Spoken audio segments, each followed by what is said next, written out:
안녕하세요. 옷도행이에요.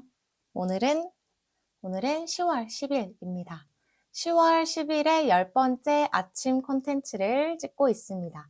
아주 기분 좋은, 뭔가 탁탁탁 들어맞는 듯한 기분이죠. 어제 그제는 친구랑 함께 1박 2일로 등산 여행을 타지로 다녀오면서 책을 많이 읽지 못했는데요. 운전하는 친구의 차 안에 지적 대화를 위한 넓고 얕은 지식 제로편이 있더라고요. 그래서 그걸 펼쳐서 앞부분을 살짝 읽었습니다. 그 책을 저번에도 살짝 들여다봤을 때 정말 내 스타일이다, 제 스타일이다 라고 생각을 했었는데 어제도 제 스타일이다 라는 것을 강하게 느꼈습니다. 지금 읽고 있는 책들을 다 조금씩 처리를 하고 야금야금 처리를 하고 빨리 읽지 않을까 싶습니다. 아주 재밌는 책이고요. 어제 그제는 책을 많이 읽지 못했기 때문에 오늘은 읽을 책을 나눠보려고 합니다. 사실 많은 책들을 또 두루두루 돌아다니면서 야금야금 읽겠지만 확실히 꼭 읽어야 하는 약속해놓은 책이 있거든요. 바로 세 권인데요. 첫 번째는 요즘에 계속 말씀드리고 있는 트렌드 코리아 2025. 이거는 워낙에 많이 말씀드렸기 때문에 자세히 말씀드리진 않겠지만 트렌드 코리아는 매년 9월 말 10월 초쯤 나오는 책인데요. 이 책은 매년 그 다음 해의 띠를 기반으로 해서 띠를 컨셉으로 해서 10가지 정도의 그 다음 해의 트렌드를 예측하는 그런 책입니다. 이번에는 내년에 뱀의 띠를 맞이해서 스네이크 센스라는 요 표제어를 만드셔가지고 10가지의 트렌드를 제시하는데요. 첫 번째 옴니보어, 두 번째 아보화, 세 번째 토핑 경제, 네 번째 페이스테크, 다섯 번째 무해력, 저와 1번부터 5번까지 함께 나눴었죠. 6번 그라데이션 K, 7번 물성 매력, 8번 기후 감수성, 9번 공진화 전략, 10번 원 포인트 업 이렇게 있습니다. 저는 아마 6번부터 10번까지 트렌드를 오늘 아마 완독을 할 것 같습니다. 이거는 다음 주 화요일에 독서 모임이 있기 때문에 빨리 완독을 해야 하는 책이고요. 꼭 읽어야 하는 책 첫 번째입니다. 그리고 두 번째는 이 책은 의무성은 없지만 저 스스로에게 의무성을 가하는 책입니다. 제가 정말 좋아하는 유발 노아 하라리님의 신작이죠. 넥서스. 한국어판은 10월 7일에 발매가 되었습니다. 600쪽이 넘는다고 하던데 거의 그래도 뒤에 100쪽은 어펜딕스가 달려있는 부분이기 때문에 거기는 거의 없다라고 치면 한 500 몇 페이지 정도 되지 않을까, 500페이지 초중반 정도의 쪽수를 가지고 있지 않을까 싶은데요. 읽어보면 좋을 것 같습니다. 정보가 넘쳐나는 이 AI 시대에 AI 없이는 살 수 없게 된 우리의 시대에 챗 GPT 없이는 살 수 없게 된 사람들이 정말 많아졌습니다. 저를 비롯해서. 이러한 시대에 우리는 어떠한 방향으로 나아가야 하는가라고 하면서 정보 네트워크의 간략한 역사를 석기 시대부터 지금까지에 펼쳐진 정보 네트워크의 역사를 간략히 쭉 들여다본다고 합니다. 그러면서 그 안에서 고민해 봐야 하는 생각 지점들을 여기 책에 담으신 것 같고요. 유발 노아 하라리님은 AI가 이렇게 퍼져나가는 것에 대해서 굉장히 염려스럽게 바라보신다고 합니다. 이전에 저희가 발명시켰던 많은 도구들은 저희에게 주도권이 그래도 좀 있었지만 그것들을 어떻게 활용하고 어떤 시점에 활용을 할지 그런 것에 대해서 저희가 주도권을 가지고 있었지만 AI는 스스로 판단할 수 있는 능력이 있기 때문에 그리고 앞으로도 그 능력이 발달될 거기 때문에 우리가 그 능력 앞에서 어떻게 될지 모른다. 우리가 주도권을 뺏기지 않을까라는 이야기를 하셨고요. 사피엔스에서도 정복에 대한 관점으로 바라보았을 때 우리 인간이 무언가를 정복했다라고 생각은 했지만 오히려 정복을 당했던 것들이 많았거든요. 첫 번째, 농경시대가 농업혁명이 우리는 하나의 큰 축복이라고 생각했지만 사실 농업혁명이 시작하면서 우리의 영양 불균형이 오기도 했고 농경에 필요한 많은 노동력이 필요하다 보니까 아이들을 많이 출산하게 되었고 그러다 보니 또 아이들을 또 먹여 살리기 위해서 또 더 많은 노동을 또 투입시켜야 하는 거고 그리고 수렵채집인처럼 이렇게 돌아다니던 이동의 삶에서 농업을 위해서 정착해야 하는 삶을 살기 시작하면서 적에게 노출될 가능성이 더 높아지면서 근심 걱정도 늘어나고 또 농업이 또 잘 되어야 우리 가족과 내 아이가 굶어 죽지 않기 때문에 날씨 걱정을 하기 시작하면서 미래 걱정이 시작되었고 또 그때 농경 사회가 또 농업을 하면서 또 잉여 생산물이 발생을 하고 잉여 생산물이 또 발생을 하니까 그것 때문에 하나의 계급 엘리트 집단이 생기고 잉여 생산물을 가지고 띵가띵가 노는 사람들 따로 잉여 생산물을 만들어내는 사람들 따로 이렇게 계급 사회가 만들어졌다라고 주장을 하시면서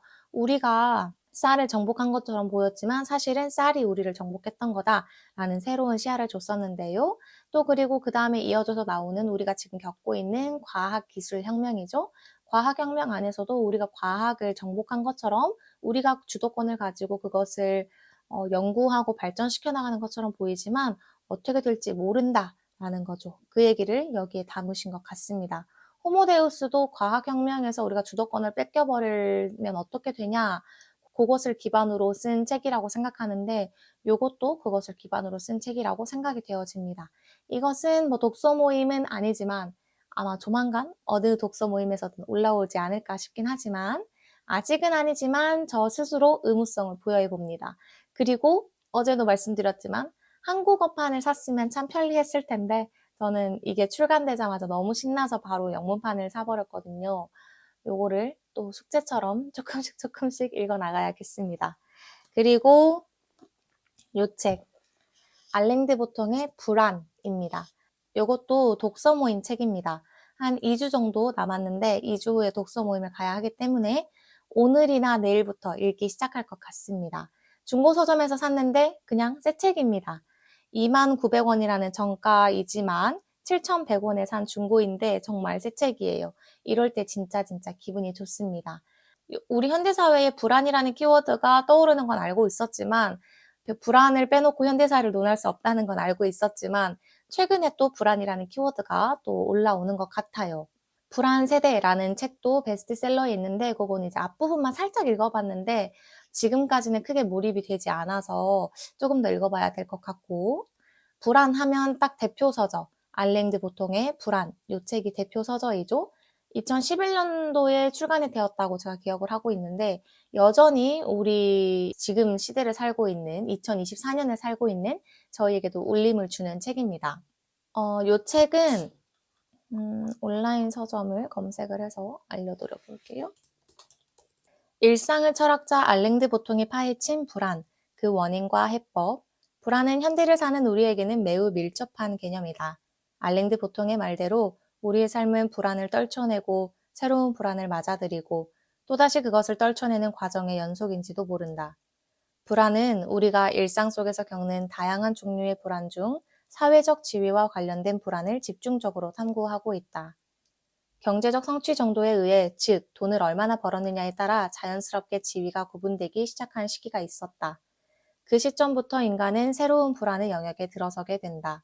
여기에서 중요한 것은 내가 나를 어떻게 보느냐가 아니라 세상이 나를 어떻게 보느냐다. 저자는 세상의 눈으로 본 자신의 가치나 중요성에 의해 불안이 촉발되는 것으로 보았다. 알랭드 보통은 그 불안이 생기는 원인을 총 5가지로 분류한다. 사랑 결핍, 속물 근성, 기대, 능력주의, 불확실성, 또 여기에 철학, 예술, 정치, 기독교, 보헤미아 등 알랭드 보통이 연구한 불안 해소의 해법이 더해진다. 저자는 이 책에서 2000여 년의 역사를 지탱해온 철학, 문학, 종교, 예술 등 방대한 자료를 훑으며 경제적 능력에서 비롯된 사회적 지위로 인한 불안, 그 처음과 끝을 파고든다. 라고 설명이 되어 있습니다. 불안이 생기는 원인을 사랑결핍, 속물근성, 기대의 능력주의, 불확실성 이렇게 나눠서 생각을 한다는 것과 경제적 능력에서 비롯된 사회적 지위로 인해서 생기는 불안을 다루고 있다는 점에서 재밌을 것 같고요. 요거는 나온 지 10년도 더 됐지만 올해 지난달에 나온 알랭드 보통님의 신작이 있습니다. 근데 그 신작은 우리가 가지고 있는 이 불안을 우리 삶에서 어떻게 해소하면서 생존해 나갈 것인가, 이 불안정한 시대를 이해하고 평온함을 어떻게 찾을 수 있을 것인가 라는 책인데요.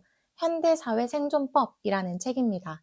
2024년 9월 30일, 나온 지 10일도 되지 않았는데 딱 10일 되었네요. 나온 지 10일 된 책이고 이 책은 현대사회의 복잡성과 불확실성 속에서 많은 사람들이 평온한 안정을 찾고자 노력하고 있다. 이러한 가운데 세계적인 베스트셀러 작가 알랭드 보통과 인생학교가 저술한 최신작 현대사회 생존법이 출간되었다. 이 책은 현대인들에게 필요한 지혜와 통찰을 제공하여 불확실한 시대를 살아가는 데 도움을 줄 것이다. 여기 책 속 구절이 온라인 서점에 제공이 되는데 이 부분이 좋더라고요. 185쪽. 우리가 재산과 연봉에 관심이 있기는 하지만 이 관심의 기반은 물질주의가 아니다. 그저 특정한 물질적 재화를 소유하는 것이 우리가 마음 깊은 곳에서 갈망하는 정서적 보상을 받을 수 있는 유일한 통로가 되어버린 세상에 살고 있을 뿐이다.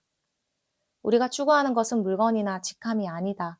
참으로 가슴 아프게도 우리가 추구하는 것은 오로지 물질적 수단을 통해서만 얻을 수 있는 주목받는 느낌과 인기 있는 느낌이다. 이 부분이 가장 눈에 띄더라고요. 그런데 방금 말씀드렸던 이 알랭드 보통의 불안이라는 책에서 이러한 내용을 아마 다룰 거예요. 그래서 이걸 기반으로 먼저 읽고 이 현대사회 생존법이라는 신간을 읽으면 더 연계가 잘 되지 않을까 싶습니다. 근데 이 아까 불안의 책 속의 구절을 나눠 드릴 때에도 우리가 이렇게 계급 사회가 생기면서 그 이후로 우리가 불안도가 높아졌다라고 하는데 말씀드렸던 유발 노아 하라리의 농업혁명과도 연계가 되는 지점인 것 같습니다. 이렇게 막 아무렇게나 떠들어도 뭔가 연계가 되고 연결 지점이 생기는 아름다움. 이게 책을 기반으로 한 좋은 서저들을 기반으로 한 수다의 장점인 것 같습니다. 아무런 대본 없이 아무런 생각 없이 카메라를 켜도 좋은 이야기가 채워진다. 좋은 생각이 채워지고 그 좋은 생각과 좋은 생각이 연결되고 오늘 하루를 살아가고 내일 하루를 살아가는 데에 우리에게 지혜와 통찰과 힘을 준다라는 신기한 점을 또 오늘 한번 또 느끼네요. 오늘 제가 읽을 책을 잠깐 소개해 드렸는데 소설은 어떤 것을 읽을지 에세이는 어떤 걸 읽을지 고민 중입니다. 그런데 서재에 들어서는 순간 저의 계획은 와르르 무너질 것이기 때문에 우선은 독서 모임에서 꼭 읽어야 하는 책들만 나누어 보았습니다. 불안한 사회, 불안한 오늘, 불안한 시스템 속에서 여러분은 굳건하게 자리를 지키시고 마음을 지키시는 하루 잘 보내시길 바랍니다. 출근 잘 하시고요. 저는 오늘은 이 책을 완독해야 하기 때문에 이 책을 들고 나가보도록 하겠습니다. 출근 잘 하세요. 감사합니다. 내일 또 봬요.